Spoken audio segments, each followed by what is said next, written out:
Hello everybody and welcome to Uprising 144K. I'm Hydrogen Man. So guys, today I'm going to share with you my hydrogen inhalation protocol. I've been modifying it for a while depending on a lot of factors. Before I begin, I am going to let you know I'm not giving you any medical advice. I'm not making any medical claims. And with that being said, guys, let's go ahead and begin. I actually wrote down a lot of the stuff because I didn't want to forget anything. First thing about the hydrogen inhalation protocol is in my opinion, you're going to want to drink hydrogen water before doing the hydrogen inhalation. This is just to enhance it. So it doesn't mean that you have to do it. You don't have to do it. But again, this is about enhancing it. And the proper equipment is super crucial to all this. I'll talk about it a little bit more. But this is obviously, my protocol is based on the equipment that I'm using. And obviously that's the 2021 Lourdes Hydrofix Premium Edition. That's what I'm using at this time because it's the best there is and it's safe. And the science behind using pure hydrogen instead of anything else like Brown's gas, HHO, mixing the gas with anything else. So that's the first thing. One thing that you might actually be able to do if you want to is, I'm talking a pinch of salt, a really high quality salt, maybe like Himalayan salt, maybe Celtic sea salt, a little bit in the water that you drink with the hydrogen before doing the inhalation. Believe it or not, again, that could possibly enhance it. So that's the first thing. One of the other things that I do with my hydrogen inhalation protocol is actually, I have it all set up in an area where I eat, and I will do the hydrogen inhalation while I'm eating. That's actually something that, in my opinion, will also help. I won't dive deep into my theories about it because obviously there's no science because nobody's ever thought of doing such a study. But in my opinion, that's another way to not necessarily enhance the inhalation, but the best time to do it is while eating. Well, not the only best time. There's numerous times that would be beneficial, but inhaling while you're eating could potentially be a really good way to get greater benefit from the hydrogen. The other one, before bed. If you're gonna inhale hydrogen at any time during the day, if you don't have enough time, the best time to do it is before going to bed. Whether it's half an hour before bed, an hour before bed, or maybe even 2 hours before bed, but more towards a later part of the day, believe it or not, will be better.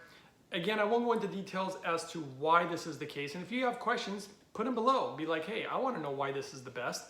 And I can maybe make videos on that, but this is the hydrogen inhalation protocol. And all these different modalities or methods of doing it are just ways that you can apply it in different ways in your life. So it just depends on how you want to do that. The next one, taking deep inhales through the nose when you are inhaling. So pull that hydrogen in really, really deep into the tissues, deeper into the lungs. It is going to actually help enhance it. So that's something that's really beneficial too. Okay, the next one. If any of you guys know how to do the Wim Hof method, if you do the Wim Hof method while doing the hydrogen inhalation, another great time to be doing the inhalation while doing the Wim Hof method, which is a breathing technique. If you don't know what it is, look up my other video that I've shared on the Wim Hof method. You could easily Google the Wim Hof method, W-I-M-H-O-F, the Wim Hof method. Amazing. It'd be very, very helpful and beneficial. The other thing we can do, well, obviously it's really, really important to choose the proper equipment when doing the inhalation. There's a lot of discrepancy about this.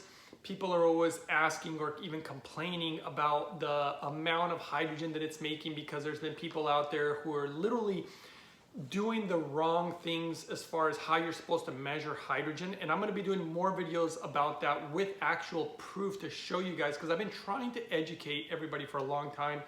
And as far as I've seen, everybody, it's terrible to say, but everybody in the hydrogen world is literally giving the wrong information. And I'm going to prove it very soon.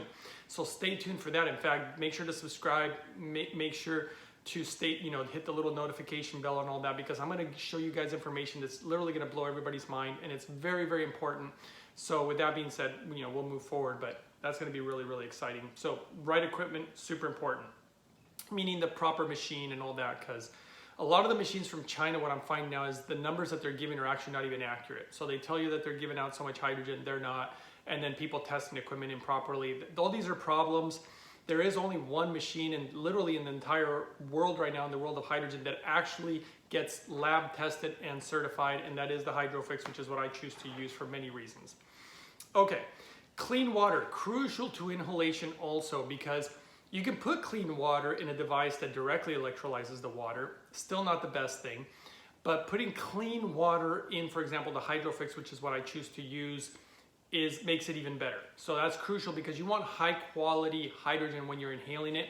A lot of people also complain about hydrogen output. Let me tell you something that I've been learning.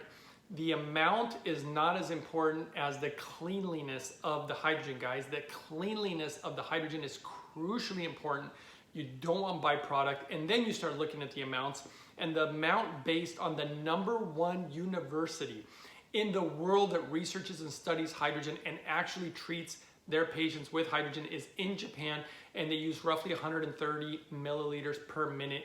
And that's the reason that the company that makes the Hydrofix, which is a Japanese company, made it put that output, because that's what the medical professionals use. So it's important to understand this. A lot of misinformation in regards to that. So, okay. Obviously, I wouldn't use a machine that also puts out oxygen in with the hydrogen. Many reasons for that. You can't use them at the same rate. You definitely don't want to do that. I won't go into the details of that right now, but so I like to stick with the pure hydrogen. This is part of my protocol. And nothing that uses any chemicals. Anything that uses lye, it's a bad idea. I know they say they filter it out. If you make hydrogen properly, you should never have to use a chemical. And if you have the proper technology to do it right, you should never need to use a chemical. So that's besides the point, but I have to make sure to mention that because a lot of people keep asking about it and they don't seem to understand. So I'm having to beat that dead horse a little bit. Okay, the other issue, I spoke about this already as far as the proper equipment because I'm learning much more about deuterium hydrogen, and I'm even learning, now this is something that I'm going to work on more to get you guys the proper information, is that a lot of machines out there are possibly actually making deuterium, which is a bad form of hydrogen. It's bad for the body, bad for our health. We already know this through science, and we're going to be learning more and more about it, especially directly electrolyzing the water. That seems to be a risk for creating deuterium, which I've been talking about for a long time. Don't directly electrolyze your water when you're going to be inhaling or drinking the hydrogen. Any high output device, the more high output, the higher risk. So hydrogen is about balance, like in all things.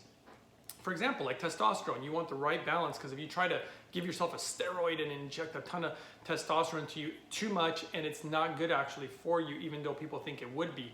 So life is all about balance, and I've noticed that the Japanese are always trying to find that really nice balance in regards to making hydrogen super clean and the right levels without overdoing it. So with that being said, making it the right way also appears to be the case for not making the deuterium. So if you don't directly electrolyze the water and don't overpower it, you won't make deuterium. And I'm going to be looking more into this in the future also. It's very, very crucial, very, very important doing it right. And then the last one is literally not having deficiencies. So if you're really good about your multivitamins or your vitamin D3 levels or your B12 or just having proper nutrients, believe it or not, will enhance the way that the hydrogen's going to function within the body. So this is basically my rough hydrogen inhalation protocol. It's something that I might be improving more so in the future. But as far as I can tell you right now, this is the best protocol that I've been able to come up with. I've seen the greatest results from it.